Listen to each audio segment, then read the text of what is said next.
नमस्कार प्यारे विद्यार्थियों।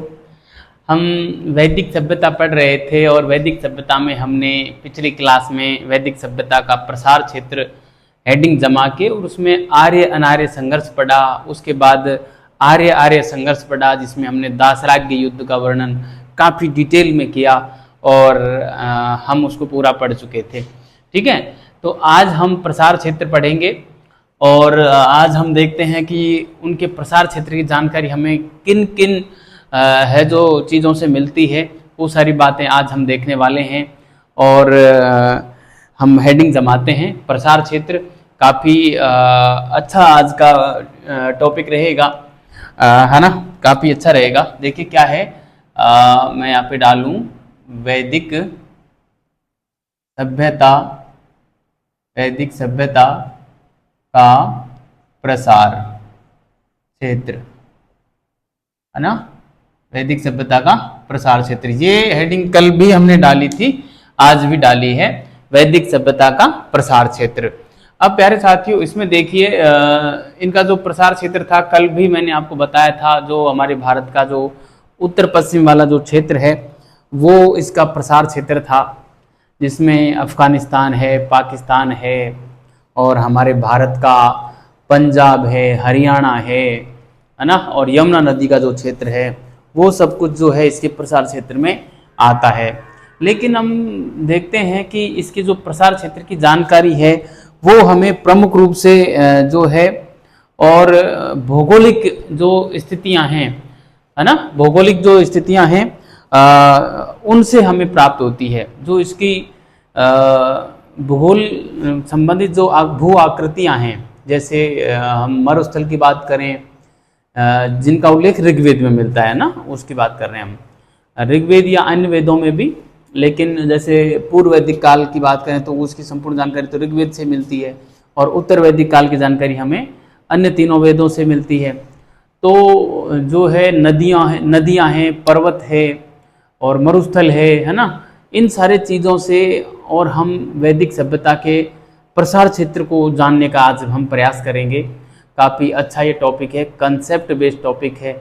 हम देखेंगे कि उत्तर में मतलब कौन कौन से पर्वत हैं जिनकी जानकारी मिलती है, या कौन कौन सी नदियां हैं जिनकी जानकारी हमें ऋग्वेद में मिलती है, तो उसके हिसाब से हम इसका उत्तरतम बिंदु पॉइंट करेंगे।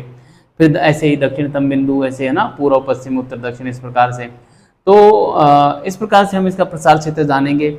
जैसा कि आपको पता होगा, आर्यावर्त, आर्यों का जो क्षेत्र है, आर्यों का जो निवास क्षेत्र है उसको आर्यावर्त भी बोलते हैं, है ना, आर्यावर्त।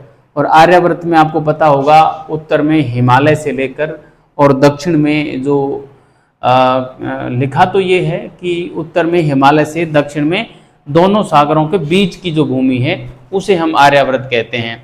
अब दोनों सागरों के बीच की भूमि का मतलब हम निकालें, इधर को तो बंगाल की खाड़ी और इधर जो हमारा जो है पश्चिम की ओर जो आता है हिंद महासागर, उन दोनों के बीच का क्षेत्र, यानी कि उत्तर में तो हम हिमालय ले लें और दक्षिण में जो हमारा विंध्यन का जो क्षेत्र है, विंध्यन पर्वत का जो क्षेत्र है, वहां तक का क्षेत्र जो है वो हमारा जो है आर्यावर्त में आता है। देखिए आर्यावर्त में क्या आता है, देखो प्रसार क्षेत्र की हम बात करें तो मैं सबसे पहले यहाँ पे आर्यावर्त के बारे में लिखना चाहूंगा। आर्यावर्त, है ना, आर्यावर्त, आर्यावर्त में क्या आता है, उत्तर में हिमालय से लेकर दक्षिण में दोनों सागरों के मध्य का क्षेत्र। अब यही लिखा है, देखो दक्षिण में दोनों सागरों, अब दोनों सागर कौन कौन से हैं, पूर्व की ओर तो हमारी बंगाल की खाड़ी है ना, पूर्व की ओर तो क्या है, वैसे बंगाल की खाड़ी, मैं ऐसे ही लिखूंगा बंगाल की खाड़ी, आपको पता है बंगाल खाड़ी, ठीक है, पूर्व की ओर है।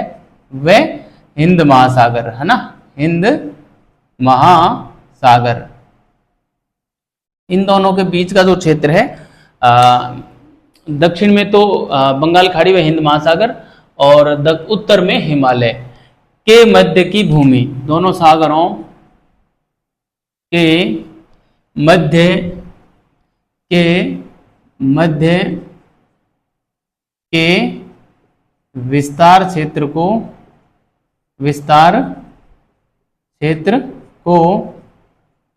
आर्यावर्त कहा जाता है। आर्यावर्त कहा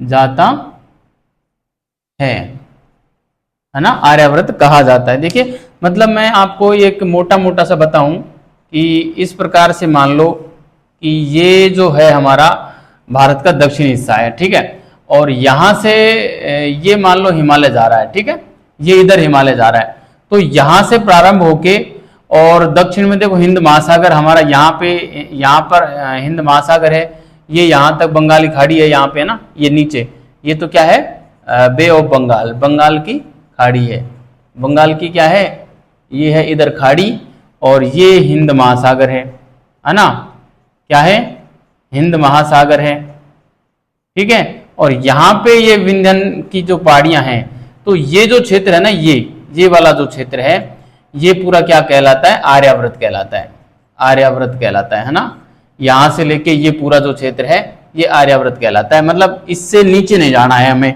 हम कई जगह तो हम लिख देते हैं यहाँ पे विंध्यन पर्वत को, और कई बार हम इसको जो है नर्मदा नदी को भी हम मान लेते हैं, क्योंकि इस विंध्यन पर्वत से ही नर्मदा नदी बहते हुए गुजरात में जाती है इधर को, है ना, तो नर्मदा नदी से उत्तर का क्षेत्र और हिमालय पर्वत से दक्षिण का क्षेत्र है, यानी कि नर्मदा नदी और हिमालय के बीच का जो क्षेत्र है, ये जो क्षेत्र है ये आर्यावर्त कहलाता है, और इस क्षेत्र में ही वैदिक सभ्यता फली फूली थी, है ना, ये मैं आपको बताना चाह रहा हूं, ठीक है। ये मैं इसको मिटा देता हूं क्योंकि ये कोई बेहतरीन नक्शा नहीं है, इससे बढ़िया तो आप बना सकते हैं। मेरे पास कभी ज्योग्राफी नहीं रहा और मैंने कभी नक्शे बनाने की प्रैक्टिस भी नहीं की, लेकिन आवश्यकता पड़ेगी तो मैं प्रैक्टिस करके आऊँगा, तब जाके मैं यहाँ पे एक अच्छा सा नक्शा बनाऊंगा कभी, ठीक है।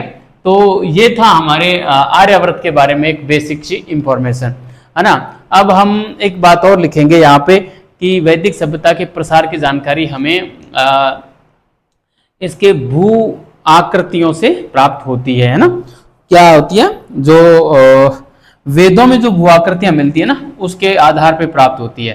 तो मैं यहाँ पे लिख सकता हूं वैदिक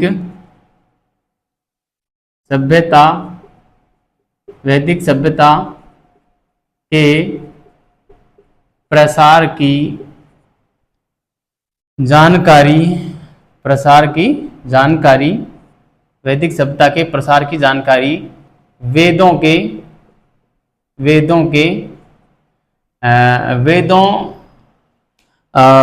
में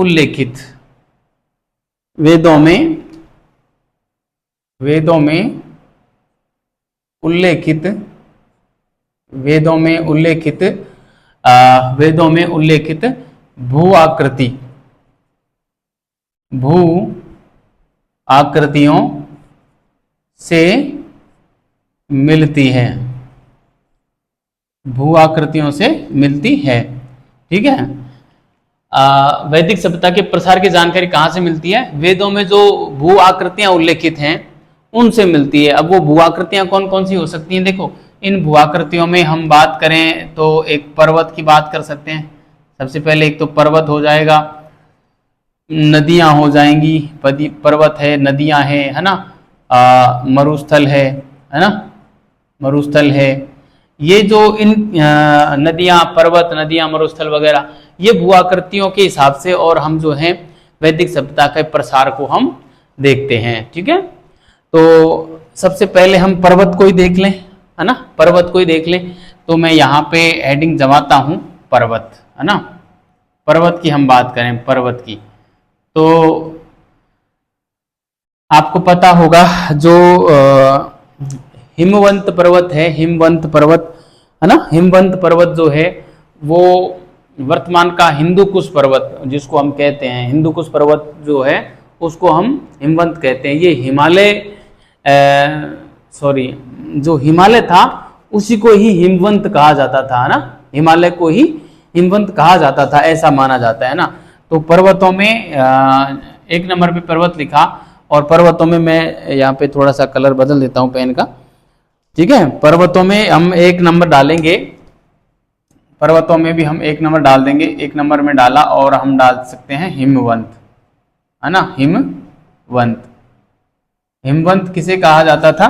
तो हिमवंत जो कहा जाता था वो हिमालय को ही कहा जाता था, है ना, हिमालय को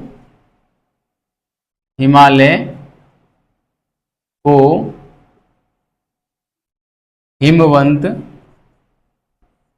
कहा जाता था, हिमालय को ही हिमवंत कहा जाता था। ठीक है, इसके अलावा एक नाम हमें मिलता है मूजवंत, है ना, एक पर्वत चोटी थी मूजवंत। ठीक है, मूजवंत दूसरे नंबर पे मैं यहाँ पे डाल सकता हूं मूजवंत, है ना,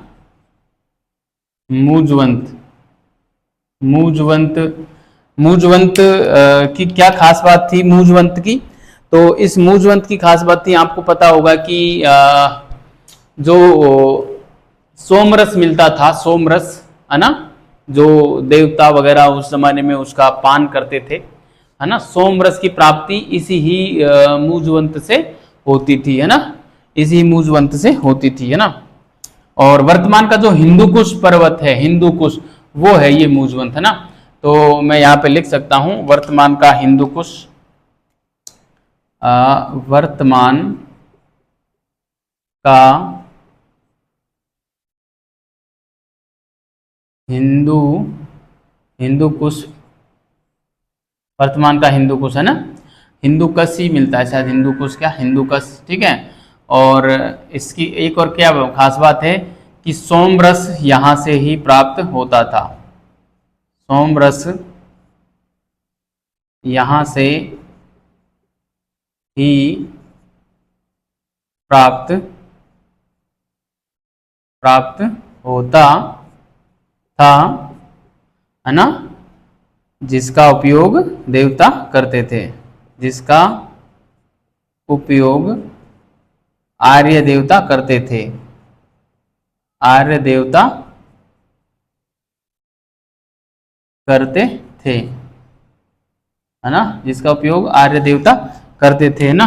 तो ये सोमरस एक प्रकार से मदिरा वगैरह कुछ ऐसा होती थी, है ना। इसके अलावा हम बात करें तो यहाँ से हमें जो है एक आधा चोटियों के और नाम मिलते हैं, जैसे एक सीलवंत चोटी का भी नाम मिलता है, जो कि स्यारणवत पर्वत पर थी, है ना, स्यारणवत पर्वत पर एक चोटी थी सीलवंत, है ना, स्यारणवत जो है, स्यारणवत पर्वत, है ना, स्यारणवत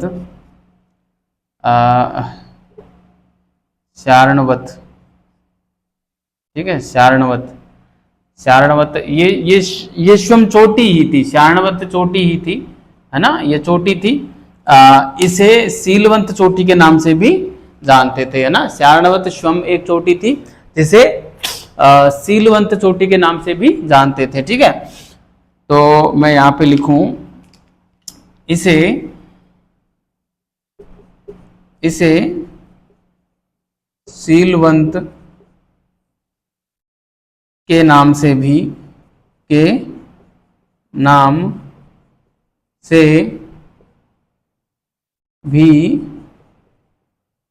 जानते थे, इसे सीलवंत के नाम से भी जानते थे। ठीक है, ये हो गया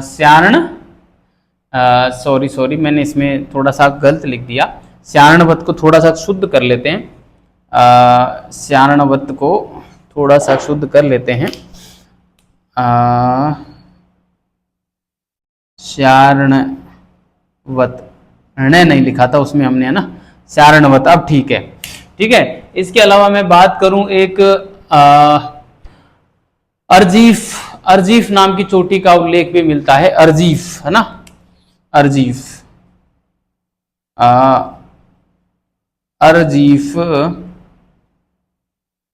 अर्जीफ नाम की चोटी का उल्लेख भी मिलता है।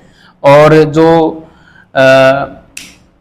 यास्क ने जो निरुक्त लिखा है ना, यास्क ने जो निरुक्त की रचना की, उसमें यह बताया है कि अर्जीफ नाम की चोटी से ही अर्जीफिया नदी निकलती थी, है ना। तो इसके बारे में हम लिख सकते हैं, यास्क ने अपने निरुक्त में लिखा है कि यास्क ने अपने निरुक्त में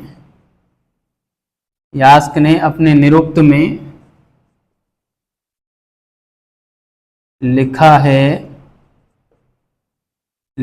कि यास्क ने अपने निरुक्त में लिखा है कि अर्जीफिया नामक नदी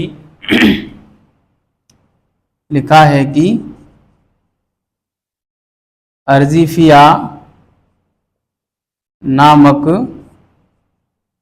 नदी इसी चोटी से निकलती थी। इसी चोटी से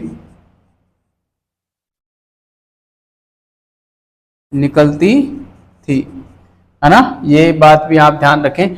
यास्क ने अपने निरुक्त में लिखा है कि अर्जीफिया नामक नदी इसी चोटी से निकलती थी। ठीक है, तो ये कुछ प्रमुख पर्वत चोटियां थी जिनके नाम हमें मिलते हैं।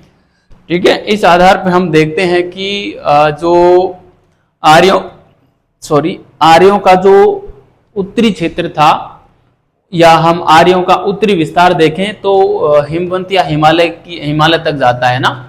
कहाँ तक जाता है? हिमालय तक जाता है। तो मैं यहाँ पे एक तथ्य लिखना चाहूंगा, आर्यों का उत्तरी विस्तार, आर्यों का उत्तरी विस्तार भारत में ना, उत्तरी विस्तार हिमालय तक था। हिमालय तक था। आर्यों का उत्तरी विस्तार कहां तक था? हिमालय तक था। ठीक है, काफी महत्वपूर्ण बात है ये, और आप अच्छे से ध्यान रखें। ये पर्वत वाला मामला हमारा यहाँ पे हो जाता है। ठीक है, तो इसके बाद हम बात करें नदियों की बात करें कि देखो नदियों के बारे में क्या क्या बातें मिलती हैं। तो मैं यहाँ पे 2 नंबर हेडिंग डाल देता हूँ। ठीक है, ये 1 नंबर हमने पर्वत पढ़ा, 2 नंबर पे हम नदियां पढ़ेंगे। ये नदियों वाला जो भाग है इंपॉर्टेंट है, ये आप इसे मोस्ट लगा के रखें। ठीक है, यहाँ से भी ये सवाल जो है ये काफी बार पूछा गया सवाल है, आप इसे भी थोड़ा सा ध्यान रखें कि ये सोमरस वाली बात पूछी गई है। सोमरस कहाँ से या किस पर्वत से प्राप्त होता था? तो मुजवंत पर्वत से प्राप्त होता था। आप इसको विशेष रूप से ध्यान रखना। देखिए नदियों के बारे में क्या हमें विशेष जानकारी मिलती है यहाँ पे। देखो संपूर्ण वैदिक साहित्य में और अब तक करीब 40 या 42 नदियों का उल्लेख हमें मिल चुका है ना। मतलब 2 नदियाँ ऐसी हैं जिन्हें कुछ लोग तो मानते हैं कि ये नाम नदी का है, और कुछ लोग किसी अन्य चीज का नाम मानते हैं ना। तो इस वजह से थोड़ा सा कंफ्यूजन अभी चल रहा है, लेकिन कन्फर्म है 40 नदियों का नाम तो फिक्स है, पढ़ लिया गया है, और कुछ लोग 42 मानते हैं, है ना। तो हम कह सकते हैं कि अब तक वैदिक साहित्य में ज्ञात नदियों की जो कुल संख्या है वो 40 या 42 है।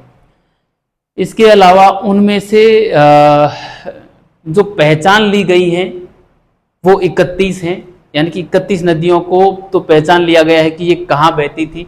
यानी कि किताबों में लिखना एक अलग बात है और उसका बहाव क्षेत्र हमें मिल जाना ये एक अलग बात है ना। तो हम कह सकते हैं कि 40 या 42 नदियों का उल्लेख तो किताबों में यानी कि चारों वेदों में है। उनमें से 31 नदियां ऐसी हैं जिनको हमने खोज लिया है, मतलब वो कहाँ बहती थी ये जान लिया है। इसके अलावा मैं बात करूं, अकेले ऋग्वेद में 25 नदियों का उल्लेख है। अकेले ऋग्वेद में 25 नदियों का उल्लेख है, और ऋग्वेद के भी 10वें मंडल के अंदर एक नदी सूक्त आता है। कौन सा सूक्त आता है? नदी सूक्त आता है। उस नदी सूक्त में 21 नदियों का उल्लेख है ना। उस नदी सूक्त में 21 नदियों का उल्लेख है, और उस नदी सूक्त में किसी एक नदी जिसका सर्वाधिक बार प्रयोग हुआ है वो सिंधु नदी है, और उसका भी 21 बार प्रयोग हुआ है। सबसे अंत में जिस नदी का उल्लेख मिलता है नदी सूक्त में वो मिलता है सिंधु नदी का। तो ये कुछ फैक्ट हैं हमें याद रखने चाहिए, यहां से सीधा सवाल बनता है एग्जाम में ना। तो मैं यहाँ पे लिख देता हूं, देखिए क्या क्या बातें हैं। नदियों की बात कर रहे हैं तो मैं यहाँ पे लिखना चाहूंगा कि संपूर्ण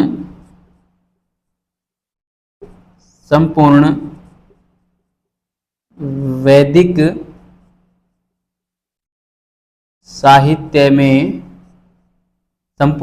साहित्य में 40 या 42 नदियों का उल्लेख मिलता है ना।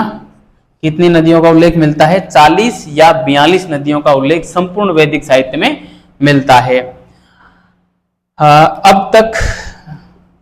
अब यहां पे लिखूं मैं, अब तक 31 नदियां पहचान ली गई हैं,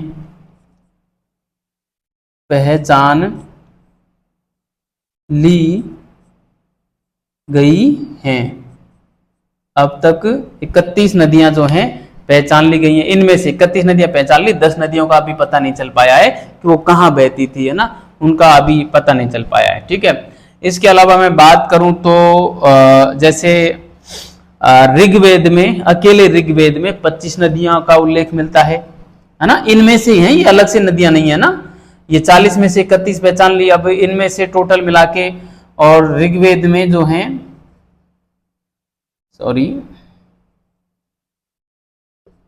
ऋग्वेद में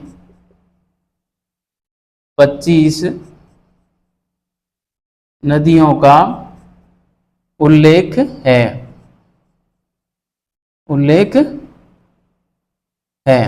ना। ऋग्वेद में अकेले 25 नदियों का उल्लेख है। और नदी सूक्त में कितने हैं? नदी सूक्त में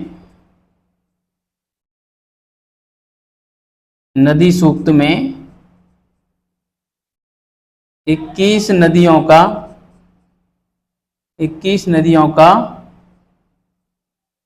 उल्लेख है ना। नदी सूक्त में कितनी नदियों का उल्लेख है? 21 नदियों का उल्लेख है। ठीक है, तो ये फैक्ट आप विशेष रूप से ध्यान रखना। आप इसका स्क्रीनशॉट लें, मैं इसको मिटाकर, और हम अगली इस पे स्लाइड पे आते हैं एक तरीके से। ठीक है, आपने इसका स्क्रीनशॉट ले लिया होगा या इसको उतार लिया होगा, मैं इसको मिटा रहा हूं। ठीक है, हम इससे आगे की बात करेंगे। ठीक है, मैं इसको मिटा रहा हूं।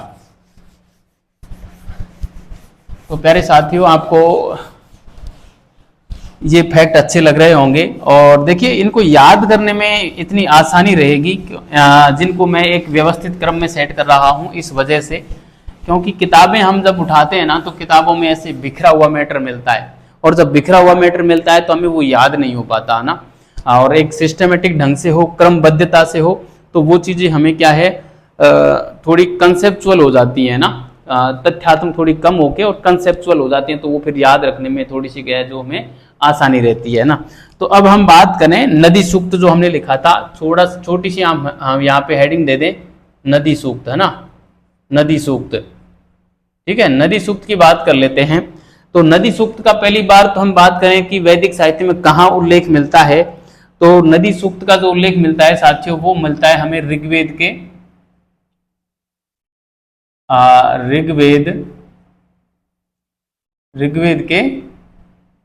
10वें मंडल में, है ना, ऋग्वेद के 10वें मंडल में, और नदी सूक्त का उल्लेख मिलता है।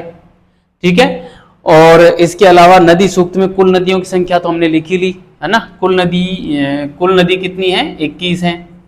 ठीक है, कुल नदियां कितनी हैं इसमें? कुल नदियां 21 हैं। सर्वाधिक बार जिस नदी का उल्लेख मिलता है, सर्वाधिक बार उल्लेखित नदी, सर्वाधिक बार उल्लेखित नदी, ये कौन सी है? तो प्यारे साथियों, सर्वाधिक बार उल्लेखित नदी जो है वो है सिंधु नदी, है ना, सिंधु नदी। कितनी बार? ये 21 बार, है ना, 21 बार जो है इसका उल्लेख मिलता है। ठीक है, सर्वाधिक बार उल्लेखित नदी जो है सिंधु नदी है, और जिसका कितनी बार उल्लेख मिलता है? 21 बार उल्लेख मिलता है। इसके अलावा हम बात करें तो इसमें सबसे अंत में जो नदी का उल्लेख मिलता है, वो गोमती या गोमल नदी का उल्लेख मिलता है ना। सबसे अंत में मिलने वाली नदी है, सबसे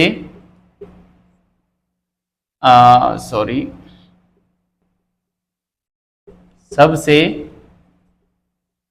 अंत में मिलने वाली नदी, सबसे अंत में मिलने का मतलब है सबसे अंत में उल्लेखित नदी लिखूंगा मैं यहाँ पे, सॉरी, सबसे अंत में उल्लेखित नदी, ठीक है। तो कौन सी हो जाएगी? गोमल, गोमल या गोमती, है ना, गोमल या गोमती, ठीक है। गोमल या गोमती जो है सबसे अंत में उल्लेखित नदी है, कहां पे? नदी सूक्त में। इसके अलावा एक बड़ी बात इसमें यह मिलती है, जो कि काफी बार सवाल पूछा जाता है कि जो व्यास नदी है, व्यास नदी का नदी सूक्त में उल्लेख नहीं मिलता, और व्यास नदी के स्थान पर हमें एक नदी का उल्लेख मिलता है, मरुद वृद्धा, है ना, मरुद वृद्धा नदी का जो है उल्लेख हमें मिलता है, ठीक है। तो मैं यहाँ पे लिखना चाहूंगा, एक बात और लिखना चाहूंगा यहाँ पे, वो ये है कि इसमें व्यास नदी का, इसमें व्यास नदी का उल्लेख, इसमें व्यास नदी का उल्लेख नहीं मिलता, नहीं मिलता, इसके स्थान पर, इसके स्थान पर मरुद वृद्धा, मरुद वृद्धा नदी का उल्लेख है, नदी का उल्लेख है ना, इसके स्थान पर मरुद वृद्धा नदी का उल्लेख मिलता है। ये काफी बार पूछा गया सवाल है साथियों, तो आप इसे अच्छे से ध्यान रखना, ठीक है। मरुद वृद्धा नदी का उल्लेख जो है हमें नदी सूक्त में मिलता है, किसके स्थान पर? व्यास के स्थान पर, ठीक है। तो एक बात हो गई ये हमारी, ठीक है। तो नदी सूक्त की ये बात हो गई। इसके अलावा हम बात करें तो इन संपूर्ण नदियों में सरस्वती नदी का काफी जबरदस्त महत्व था, और सरस्वती नदी को वैदिक काल की सबसे पवित्र नदी माना गया है ना। और नदी सूक्त में इसके लिए कई सारे जो है नाम मिलते हैं, जैसे नदी तमा, देवी तमा, है ना, और कविता वाणी, सप्त सैंधव की जननी, है ना, अंबी तमे, इस प्रकार के जो नाम हैं वो सरस्वती के लिए मिलते हैं। और सरस्वती नदी के किनारे ही सारे धार्मिक कार्य जो होते थे वो सरस्वती नदी के ही किनारे होते थे। तो सरस्वती नदी का जो है हमें काफी जबरदस्त महत्व मिलता है ना। तो हम ये सारी बातें यहाँ पे लिखेंगे, सरस्वती नदी के बारे में लिखेंगे। तो आप यहाँ पे अलग से हेडिंग डाल सकते हैं, सरस्वती नदी, है ना, सरस्वती, सरस्वती नदी, है ना। सरस्वती नदी के बारे में हम अलग से पढ़ेंगे। देखो सरस्वती नदी के बारे में हम क्या पढ़ेंगे कि एक तो हम ये लिखेंगे इसमें कि वैदिक साहित्य की जो है सबसे पवित्र नदी माना जाता है ना, इसे सबसे पवित्र नदी माना जाता है, इसे सबसे पवित्र नदी माना जाता था, माना जाता था, है ना, इसे सबसे पवित्र नदी माना जाता था। और सभी जो धार्मिक कार्य थे वो इस नदी के किनारे होते थे, है ना। मैं यहाँ पे लिखूं, सभी धार्मिक कार्य, सभी धार्मिक कार्य इसी के किनारे होते थे, इसी के किनारे होते थे। सभी धार्मिक कार्य जो थे वो सरस्वती नदी के किनारे होते थे। और ऋग्वेद का जो छठा मंडल है उसे हम सरस्वती सूक्त कहते हैं, और उस सरस्वती सूक्त में इसे विभिन्न नाम दिए गए हैं, है ना। काफी इंपॉर्टेंट बात मैं यहाँ पे लिखना चाहूंगा, ऋग्वेद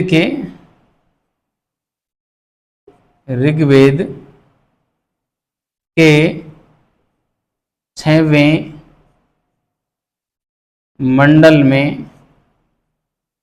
मंडल में सरस्वती सूक्त का उल्लेख है। सरस्वती सूक्त का उल्लेख है जिसमें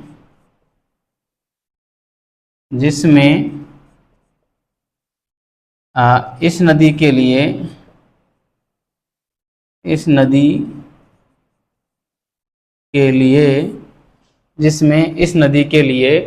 विभिन्न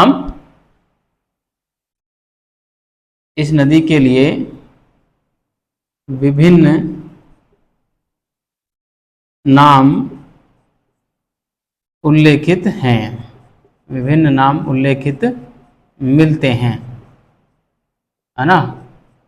विभिन्न नाम उल्लेखित मिलते हैं, जैसे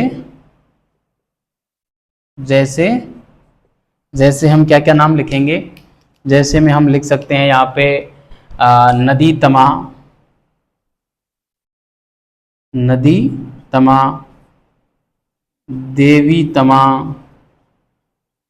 तमा, देवी तमा, अम्बी तमे, है ना, अम्बी तमे। इसके अलावा हम लिख सकते हैं यहाँ पे कविता वाणी, है ना, क्या, कविता वाणी। इसके अलावा सप्त सैंधव की जननी, है ना, क्या, यहीं पे लिख देता हूं, सप्त सैंधव की जननी, है ना, सप्त सैंधव की जननी। इतने सारे नाम जो हैं हमें यहाँ पे देखने को मिलते हैं, है ना। नदी तमा, देवी तमा, अम्बी तमे, कविता वाणी, सप्त सैंधव की जननी, ये सारे नाम जो हैं हमें देखने को यहाँ पे मिल जाते हैं, है ना। आप इसे उतारें और सरस्वती के बारे में ये सारी बातें हमें मिल जाती हैं। और हाँ, उदकवती भी नाम मिलता है, वैसे उदकवती भी मिलता है एक नाम, है ना, उदकवती भी मिलता है, ठीक है, उदकवती भी मिलता है। और मैं आपको एक चीज बताऊं यहाँ पे, ये तो था हमारे सरस्वती नदी के बारे में जानकारी, ठीक है। इसके अलावा जो गंगा है, गंगा नदी, उसका एक बार उल्लेख मिलता है ऋग्वेद में, और यमुना का जो है 3 बार उल्लेख ऋग्वेद में मिलता है, ठीक है। यमुना का 1 बार और गंगा का 3 बार उल्लेख जो है हमें ऋग्वेद में मिलता है। तो मैं ये बात भी यहाँ पे लिखना चाहूँगा कि ऋग्वेद में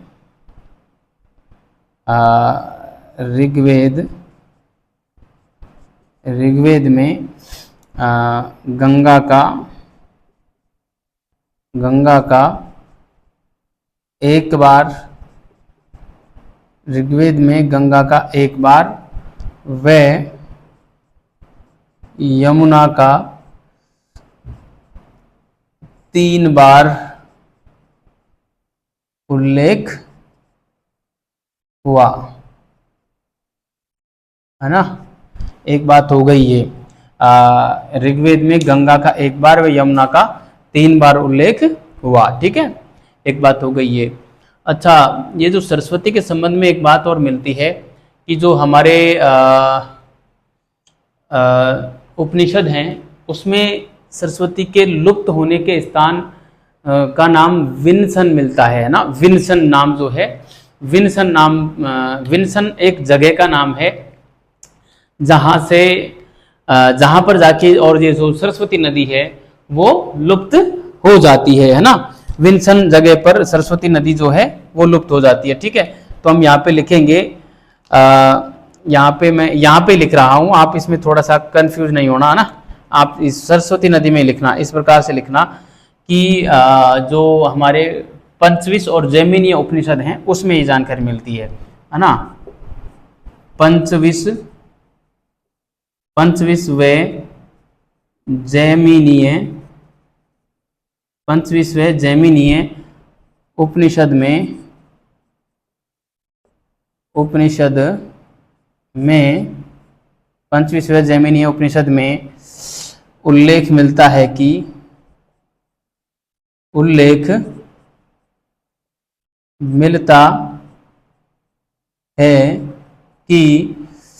विन्सन नामक स्थान पर, स्थान का क्या नाम है? विन्सन, है ना? सॉरी, विन्सन नामक स्थान पर, विन्सन नामक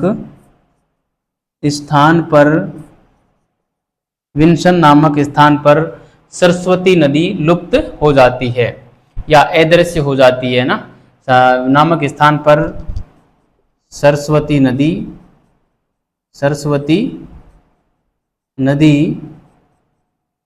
लुप्त हो जाती है ना। सरस्वती नदी लुप्त हो जाती है। तो इस बात को आप अच्छे से ध्यान रखना। विन्सन जो स्थान है इसको आप अच्छे से याद रखना, विन्सन को, ठीक है। इसके अलावा मैं एक बात और यहाँ पे लिखना चाहूंगा कि सरस्वती नदी को, अब ये लुप्त हो जाती है ना, इसलिए इसको, सरस्वती नदी को दृश्य अदृश्य नदी भी कहा जाता है ना। सरस्वती नदी को दृश्य अदृश्य नदी भी कहा जाता है। तो यहाँ पे मैं एक बात और लिखूंगा कि सरस्वती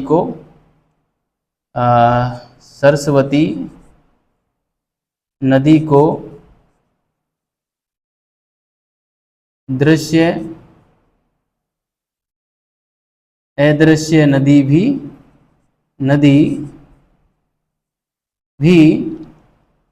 कहा जाता है। दृश्य अदृश्य नदी भी जो है कहा जाता है, ठीक है। तो ये बात हो गई हमारे प्रमुख रूप से सरस्वती नदी को लेकर हो गई। और ये नदियों संबंधित जो बात हैं वो हमारी प्रमुख बातें जो हम हैं इसमें पढ़ चुके हैं। सारे सवाल आपको नदियों से संबंधित कोई सवाल आएगा तो लगभग क्या इतना डिटेल से हमने पढ़े हैं कि यहाँ से बाहर क्या ही जाएगा, ठीक है।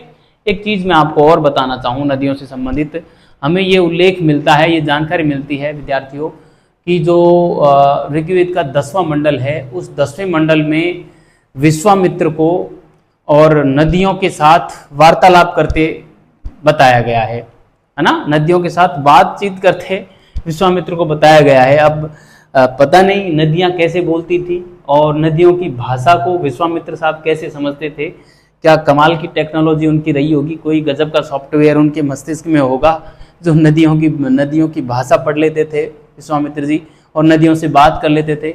और ऋग्वेद जैसे प्रमाणिक ग्रंथ में और उसके 10वें मंडल में ये बात हमें मिलती है ना। तो मैं यहाँ पे लिखना चाहूँगा, एक बात और लिखना चाहूँगा, मैं यहाँ पे नीचे लिख देता हूँ, ठीक है। मैं यहाँ पे लिखना चाहूँगा, क्या लिखेंगे हम कि 10वें ऋग्वेद के 10वें मंडल में, ऋग्वेद के 10वें मंडल में, ऋग्वेद के 10वें मंडल में विश्वामित्र को 10वें मंडल में विश्वामित्र व नदियों के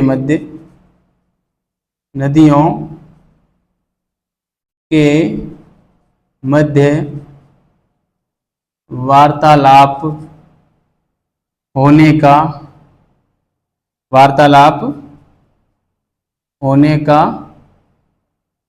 उल्लेख है।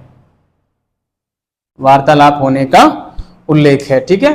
तो इस बात को भी आप विशेष रूप से ध्यान रखें, ऋग्वेद के 10वें मंडल में विश्वामित्र व नदियों के मध्य वार्तालाप होने का उल्लेख है, ठीक है। तो आप इसका स्क्रीनशॉट लें या इसको उतार लें। मैं इसको मिटा देता हूं, ठीक है। फिर हम आते हैं अगली स्लाइड पर और हम आगे की बात करते हैं। ये नदियों से संबंधित विद्यार्थियों जो भी बातें थी वो हमारे यहाँ पे पूरी हो गई, ठीक है। मैं इसे मिटा देता हूं और हम आगे बात करते हैं, ठीक है। आगे हम मरुस्थल की बात करते हैं। ऋग्वेद में मरुस्थल का भी उल्लेख हमें देखने को मिलता है। तो उसके आधार पे यह निष्कर्ष निकाला जाता है कि ये जो लोग थे इनको और मरुस्थल की जानकारी थी, है ना, इनको मरुस्थल की जानकारी थी, ठीक है। तो कैसे हम ये अनुमान कर पाते हैं कि इन लोगों को मरुस्थल की जानकारी थी, क्योंकि ऋग्वेद में एक शब्द आया है धनवन, है ना। ऋग्वेद में एक शब्द आया है धनवन, और जिसका अर्थ होता है मरुस्थल से, है ना। तो उस आधार पे हम यह निष्कर्ष निकालते हैं कि इन लोगों को जो है मरुस्थल की जानकारी थी। ठीक है, तीसरे नंबर पे हम डालेंगे मरुस्थल। तीसरे नंबर पे हम डालेंगे मरुस्थल, है ना, मरुस्थल। अब मरुस्थल में क्या आता है, देखिए हम लिखेंगे कि ऋग्वेद में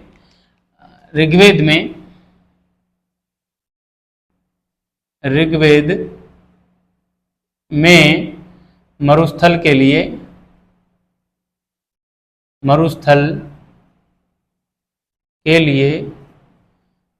धनवन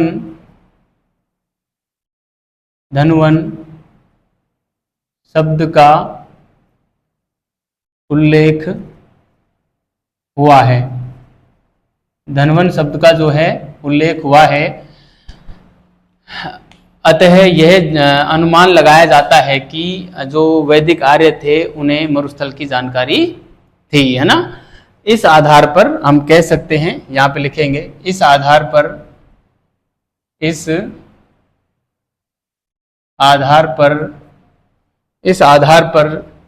यह अनुमान लगाया जाता है कि यह अनुमान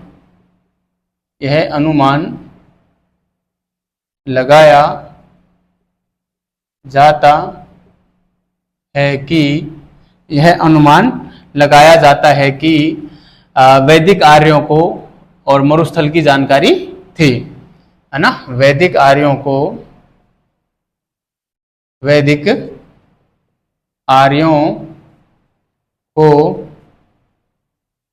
मरुस्थल की जानकारी थी। ठीक है, वैदिक आर्यों को मरुस्थल की जानकारी थी। ठीक है, तो ये हुआ हमारा जो है इनके मरुस्थल के बारे में बात हो गई कि इन लोगों को मरुस्थल की भी जानकारी थी, क्योंकि ऋग्वेद में जो है धनवन जैसे शब्द का उल्लेख होना यह दर्शाता है कि इन लोगों को जो है और मरुस्थल की जानकारी थी। क्योंकि ऋग्वेद में जो शब्द उल्लेखित हैं वो वही शब्द उल्लेखित हैं जिनकी जानकारी और ऋग्वेदिक आर्यों को थी, क्योंकि जो ऋग्वेद है वो आर्यों के द्वारा लिखा माना जाता है ना। ठीक है, मतलब आर्यों के संबंध में जो बातें हैं वो हमें ऋग्वेद से मिलती हैं, है ना। आर्य क्या करते थे, किस चीज से परिचित थे, किस चीज से परिचित नहीं थे, क्या खाते थे, क्या पहनते थे, ये सारी बातें हमें ऋग्वेद के अंतर्गत ही मिलती हैं, है ना। इसलिए ऐसा माना जाता है कि जो है मरुस्थल से इन लोगों की जानकारी थी। ठीक है, इसके अलावा हम बात करें विद्यार्थियों तो हमें यहाँ पे 2-3 शब्द और मिलते हैं। अपर है, पूर्व है और सरस्वती। ये 3 शब्द और ऋग्वेद में मिलते हैं, अपर, पूर्व और सरस्वती। इन 3 शब्दों के मिलने से यह अनुमान लगाया जाता है कि वैदिक आर्यों को सागरों की भी जानकारी थी। सागर, है ना, समुद्र या सागर की भी जानकारी थी, है ना। अपूर्व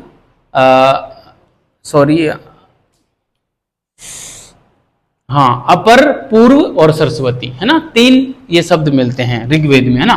तो मैं यहां पे लिखूंगा, चौथे नंबर पे लिख देते हैं सागर लिख देते हैं, और यहां पे लिखेंगे कि ऋग्वेद में उल्लेखित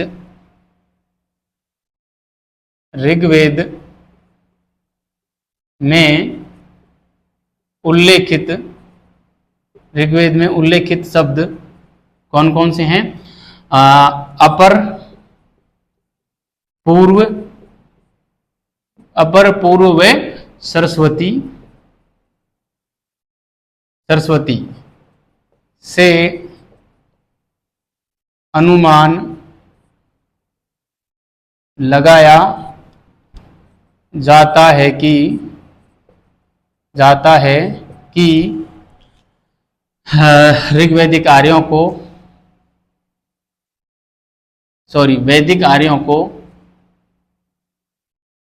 वैदिक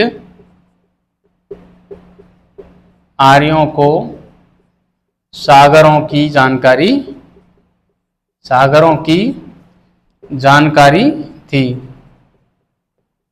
सागरों की जानकारी थी। ठीक है, वैदिक आर्यों को जो है सागरों की जानकारी थी, ऐसा मानते हैं मैक्स मूलर, है ना। यह विचार किसका है? यह विचार मैक्स मूलर ने दिया था, है ना। यह विचार मैक्स मूलर ने दिया था। यह विचार किसने दिया था? मैक्स मूलर ने दिया था। जबकि जो रामशरण शर्मा साहब हैं, RS शर्मा जिनको हम बोलते हैं, रामशरण शर्मा और कीथ महोदय, ये दो विद्वान ऐसे हैं जो ऐसा कहते हैं कि नहीं, वैदिक आर्यों को जो है सागरों की जानकारी नहीं थी। ठीक है, सागरों की जानकारी नहीं थी, ऐसा हमें रामशरण शर्मा और कीथ महोदय बताते हैं। तो मैं यहाँ पे नीचे लिखना चाहूँगा कि मगर यहाँ पे कहेंगे कि इस मत का खंडन, इस मत का खंडन कौन करते हैं? RS शर्मा, RS शर्मा, है ना। RS शर्मा मतलब रामशरण शर्मा, है ना। RS शर्मा वे कीथ महोदय करते हैं, कीथ महोदय करते हैं, RS शर्मा व कीथ महोदय करते हैं। ठीक है, तो इस प्रकार से हम इनके जो है जो सागरों की बात भी हमने कर ली, सागरों से जानकारी थी ऐसा मैक्स मूलर कहते हैं। और दोनों सागरों की जानकारी, जैसा कि मैंने अभी आपको शुरुआत में बताया था कि आर्यों का विस्तार कहाँ से कहाँ तक था, उत्तर में हिमालय पर्वत से लेकर दक्षिण में दोनों सागरों के बीच तक था। दोनों सागर कौन से? बंगाल की खाड़ी और हिंद महासागर। तो ये जो शब्द हैं हमारे अपर है, पूर्व है, सरस्वती है, ये शब्द ये दर्शाते हैं मैक्स मूलर के अनुसार कि इन लोगों को सागर की जानकारी थी, और कहीं ना कहीं ये बंगाल की खाड़ी और हिंद महासागर वगैरह से ये लोग परिचित थे, ऐसा मैक्स मूलर साहब बताते हैं। ठीक है, इस आधार पे हम इनका जो दक्षिणी जो क्षेत्र तय कर पाते हैं वैदिक सभ्यता का, वो कर पाते हैं हम कौन सा? विंध्यन वाला क्षेत्र ना। जैसा कि मैंने बताया आर्यावर्त में कौन सा क्षेत्र आता है? विंध्याचल वाला क्षेत्र ना, नर्मदा नदी जहां से निकलती है वो। और उत्तरतम कौन सा हो गया? हिमालय हो गया। और पूर्व में बंगाल की खाड़ी और पश्चिम में हमारा क्या हो जाएगा? हिंद महासागर वाला होगा जाएगा ना। इस प्रकार से इनका जो प्रसार क्षेत्र हमें निकलता है विद्यार्थियों। तो आज की क्लास को हम यहीं पे समाप्त करते हैं, और हम अगली क्लास में अब हम वैदिक सभ्यता का विभाजन करते हुए और पूर्व वैदिक काल और उत्तर वैदिक काल में बांटते हुए और पूर्व वैदिक काल की विशेषताओं को पढ़ेंगे। और अब यहाँ से काफ़ी इंटरेस्टिंग और ये जो इंटरेस्टिंग टॉपिक होगा, और इसमें दिलचस्प बात ये है कि अब तथ्य ज़्यादा न आकर एक कंसेप्ट बेस मामला चलेगा। हम सामाजिक स्थिति पढ़ेंगे, राजनीतिक, धार्मिक, आर्थिक, सब प्रकार की स्थिति पढ़ते हुए हम आगे बढ़ेंगे, और काफ़ी मज़ा आने वाला है विद्यार्थियों। तो आप अच्छे रहिए, मस्त रहिए और इतिहास का आनंद लेते रहिए। और मैं एक बात और कहूँगा, जो विद्यार्थी नए जुड़े हैं वो पुरानी क्लासों को ज़रूर देखना, और आप नोट्स ज़रूर बनाना। बिना नोट्स बनाए यदि आप केवल यदि क्लासों को देख रहे हैं तो उससे काम नहीं चलेगा।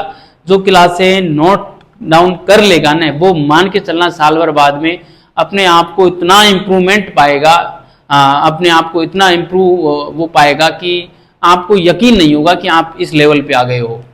क्योंकि ये जो नोट्स है ना, वो सही बता रहा हूँ, इस लेवल के हैं।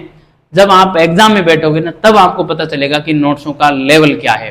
ठीक है, इसलिए मैं कह रहा हूँ कि नोट्स बनाते जाना, और रोज की 2 क्लासें तो आ रही हैं, 2 क्लास आराम से ले सकते हो। और जो साल भर तक मेरे साथ जुड़ गया, रोज की 2 क्लासें ले ली, तो आप मान के चलिए कि आपकी जो साल भर में इतिहास जो है कितना मजबूत हो जाएगा, आप खुद अंदाजा लगा सकते हैं। जब 700 क्लासों को हैंड रिटन नोट्स बनाकर आप जब उन्हीं को बार बार पढ़ोगे ना, तो एक एक शब्द, जैसे मैं एकदम पूरा पढ़ के आता हूँ और पूरा आपके सामने बोल देता हूँ, उसी प्रकार आप भी है ना जाके बोल दोगे, बिना देखे बोल दोगे आप, है ना। इसलिए मैं कह रहा हूँ कि नोट्स बनाइए और अच्छे से तैयारी कीजिए। ठीक है, तो बहुत बहुत धन्यवाद विद्यार्थियों, अच्छे रहिए, मस्त रहिए और पढ़ते रहिए।